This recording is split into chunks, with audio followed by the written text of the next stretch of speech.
Hello everyone. So మీరు కూడా government ఎగ్జామ్స్‌కి ప్రిపేర్ అవుతున్నారా? సో గవర్నమెంట్ ఎగ్జామ్ ప్రిపేర్ అవుతున్నట్టయితే మీకోసం ఒక గుడ్ న్యూస్ తీసుకొచ్చాను. సో ఇదేంటంటే మనకు రీసెంట్‌గానే మోడీ గవర్నమెంట్ 8థ్ పే కమిషన్‌కి అప్రూవ్ చేయడం జరిగింది. సో ప్రెజెంట్‌గా మనకు 7థ్ పే కమిషన్ నడుస్తుంది. అంటే ఈ గవర్నమెంట్ ఎంప్లాయీస్‌కి 7థ్ పే కమిషన్ బేసిస్ మీద సాలరీస్ అయితే రావడం జరుగుతుంది. ఈ 7థ్ పే కమిషన్ మనకు 2016లో స్టార్ట్ అయింది. 2026 వరకు ఉంటుంది. సో 2026 ఫస్ట్ నుంచి 8థ్ పే కమిషన్ స్టార్ట్ అవుతుంది. సో ప్రెజెంట్ మనకు ఈ 7థ్ పేలో మినిమం సాలరీ మీరు ఏ లోయర్ లెవెల్ జాబ్ తీసుకున్నా 18,000 అనేది బేసిక్ పే ఉంటుంది.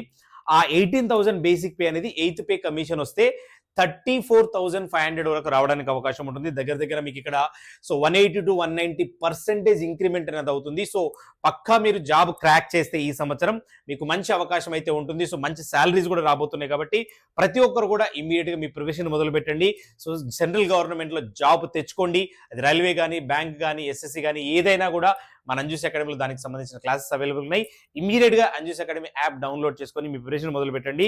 ఈ 8థ్ పే కమిషన్ 2026 ఫస్ట్ నుంచే స్టార్ట్ అవబోతుంది కాబట్టి మంచి సాలరీస్ మీకు రాబోతున్నాయి. సో ఎవరు కూడా నెగ్లెక్ట్ చేయకుండా ఇమ్మీడియట్గా ప్రిపరేషన్ మొదలు పెట్టండి. Thank you.